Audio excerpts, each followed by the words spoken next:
Welcome to the headquarters, powered by Edge. Join us each month as we explore the innovative minds, passionate entrepreneurs, and dynamic businesses that are shaping the future of Memphis and Shelby County.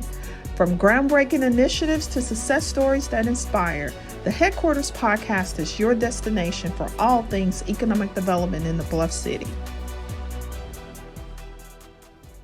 Welcome to the Headquarters, a podcast powered by Edge. I'm Dr. Joanne Massey, and today we are here with Deputy Administrator for the SBA, Dilawar Syed. Welcome, Deputy Administrator. Thank you so much for being here with us. Thank you for having me. You've had an amazing career, from CEO of an AI healthcare company, overseeing business operations for Yahoo Platforms, to founding chair of the California Entrepreneurship Task Force and the Governor's Office of Business and Economic Development. Tell us more about your career and your role at the SBA. It's wonderful to be here in Memphis. I'm a tech entrepreneur turned public servant, and I bring the business perspective, operating perspective. I've been on the other side, frankly, when I was building my startups and looking to raise funds, both the high days and many low days, and that gives you empathy when you're in this job, in this role.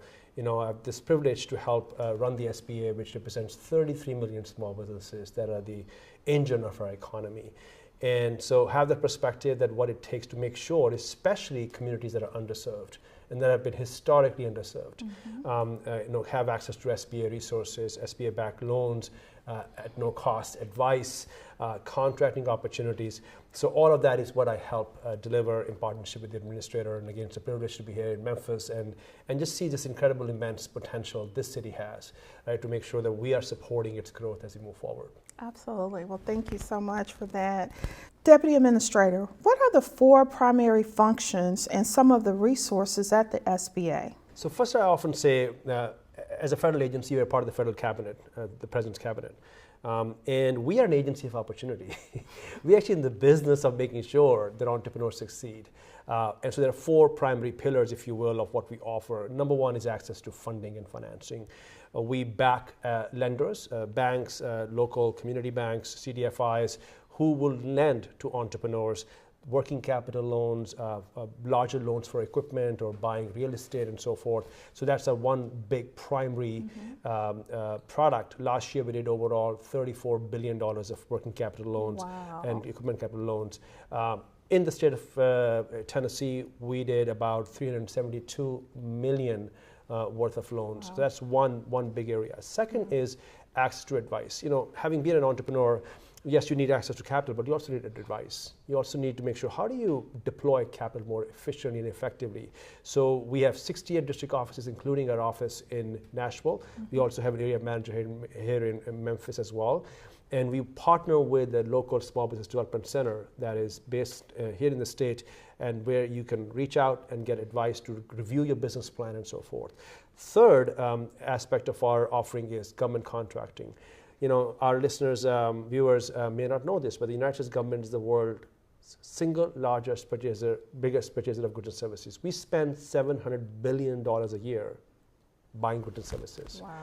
And the president made a commitment that he wanted 15% of that go towards socially disadvantaged businesses. So SBA helped to coordinate that. Last year, we did $178 billion of federal contracts for small businesses, $2 billion here in the state of Tennessee. And the final part of what we offer, amongst many things, is innovation, ecosystem support. SBA actually has grants, SBIR, STTR, Small Business Investment Research. These are $4 billion worth of grants we did last year. 25% of them went to women and minority entrepreneurs. So yeah, that's a lot. Access to financing, advice, as well as government contracting. Wow, that's amazing. And you know, those numbers speak volumes to the commitment from SBA and from the president to small businesses. So thank you for all of that.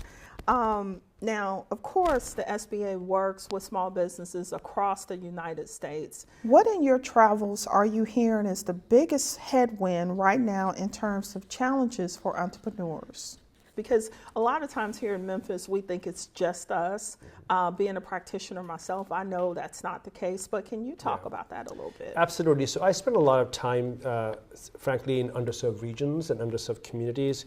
And one, if you see almost 3 years ago, we had a global pandemic that we were going through, right? And when you look at our recovery, we've done better than any other industrialized nation, thanks to this president's leadership. We are growing faster, we are taming inflation, we have resolved, for most part, supply chain issues as well in the country. And in addition to that, the president has delivered one of the most ambitious investments that we've ever seen in the country's history since the New Deal. When you look at our overall investments through the bipartisan legislation that we've passed, the CHIPS and Science Act, infrastructure law,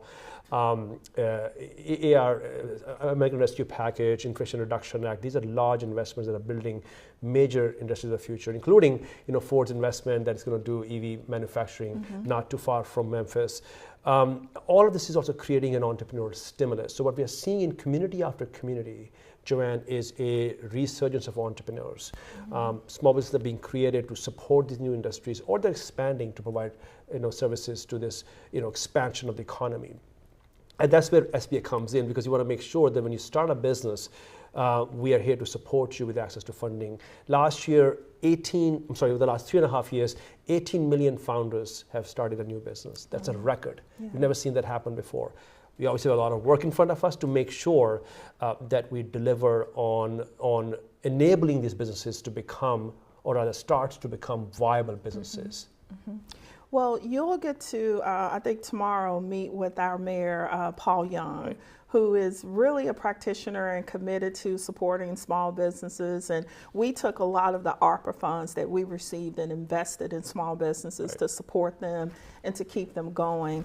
Weighing on small business owners right now includes inflation, supply chain challenges, labor situations in America, all of this since the pandemic. How is the agency shifting, and what big changes have you made to meet the needs of owners in our current economic climate? So I think the pandemic was, frankly, a huge lesson learned for SBA. As many may know, SBA helped recover our economy as a country. We processed almost $1 trillion worth of COVID relief during the pandemic, both during President Biden and President Trump's administrations. 11 million new customers were served by SBA. This agency stepped up to be, frankly, an anchor of our economic recovery. And through that process, we also learned what we can do better. One example is, if you may recall, when the first COVID assistance went out, it went out through very large banks. And we learned that many, especially in our communities of color, don't have necessarily a bank account with JP Morgan, but they do bank with a small local regional bank. And so we've been making sure that we are backing this new partners in the lending community who bank with our communities here in this region and around the country. Second, technology. So I have a technology background. We had to stand up our cloud infrastructure very quickly during the pandemic. We're building on that. We're just about to launch a unified certification platform for contracting. We have improved our financial system and so forth. So a lot of good lessons learned that are helping us improve both our partnership ecosystem, but also our operations and technology across the agency. That is amazing. That's amazing. Talk to us a little bit more about what the SBA is doing to ensure that there is more equity when it comes to accessing capital and opportunities for underserved businesses, minority-owned businesses, and women-owned businesses too. What's your best advice to them? So first, I would say that you want to make sure that you have a capacity to be able to deliver on a federal contract. We want people to be successful, and that's where the SBA comes in. And I would recommend reaching out to an SBA local office here in Tennessee, and also in Memphis, our area manager, and discussing what you provide. And we want to make sure that if you're at a level where you can get through a certification process, but more importantly, win a contract. Actually win a task order, so we can you have the work to be able to deliver for a federal government agency or a service that we provide. And so assessing your ability as a business to be able to deliver that's one advice that I would have. Second, I would just say is that you should absolutely explore getting the certification process if you're ready. So 8A is a program which, by the way, the president is committed to ensuring. We've had some judicial challenges on that program. And the president has directed us to make sure that we keep these programs that are designed to lift everyone, especially those who have been historically underserved, in place. So our teams have worked very hard to ensure the sanctity of these programs. The program is actually growing. So I would encourage folks in this region who are socially and economically disadvantaged to look at the 8A certification program, work with a team which is going to go through a very consultative process with you to make sure you get certified. It is a process, but it's worth it, because once you are through the process, we can tap into your potential and your ability to support a lot of the services the federal government provides. Yeah. So earlier you shared a number for our community on those that are 8A certified, and we have a really robust ecosystem here for minority, women-owned businesses, and you all have so much to offer around creating equity for those businesses. Share that number again, and then you mentioned the Memphis office and your Memphis representative. Tell business owners how they can access that certification resource and why it's advantageous to them. So there are a couple of numbers I shared, so let me do both of them. And first let me start with how important this is for the President of the United States. President Biden visited Tulsa, Oklahoma on the 100th anniversary of the burning of the Black Wall Street. Which by the way, I had the opportunity to visit Black Wall Street in Tulsa. Wow. Yeah. It's an emotional experience. Even if a couple of those companies had today gone on to they could have been, who knows, half a $1 trillion market cap. Right. So we have a history. There have been systemic barriers that have come in the way of our Black brother and sister to be able to achieve their God-given potential. And this president has been committed from day one, committed to help ensure there is equity of all the resources that we spend as the United States government, including federal government contracting, because we spend $700 billion a year on this. So he visited Tulsa on the 100-year anniversary of the burning of the Black Wall Street, and on that, against that very solemn backdrop, he made a commitment that 15% of all this that we spend on federal government contracts, we should make sure that it is in front of socially and economically disadvantaged communities. So we have a presidential directive to ensure this opportunity goes to our communities. And 8A is one of the contracting vehicle, if you will, for lack of a better term, or procurement vehicle that helps ensure do that. There are right now only number 8 8A firms. Did you say 8? Yes, 8 in the city of Memphis. Wow. So the reason why I'm here and why I'm showing up here is to help change that. We want to make sure our community knows that there is, one, this resource, a huge opportunity. Two, what is the process to interface or engage with that opportunity, and how do you go through the certifications? So I'll point you to a URL, certify.sba.gov. Go take a look at if you are eligible to get through the certification process, then work with that team, because we want to make sure that you are getting in front of these opportunities for which the president has made a commitment. Yeah. Well, that's amazing. And we really appreciate you being here, really appreciate the time to talk to our listeners today.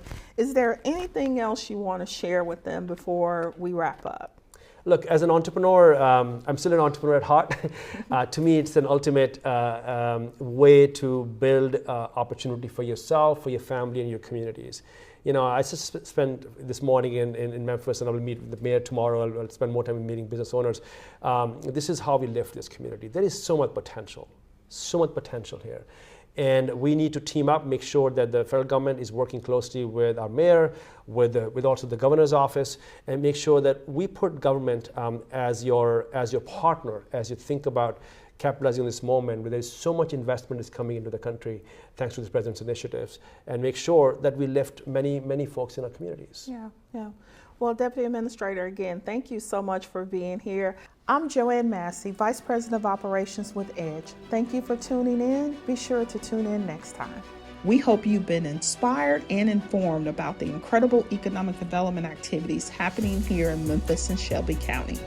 If you enjoyed today's episode, don't forget to subscribe, rate, and leave a review. And be sure to connect with EDGE on social media to stay up to date on all the latest developments. Together, we can build a brighter future for our community. Let's keep powering progress through partnerships in Memphis and Shelby County.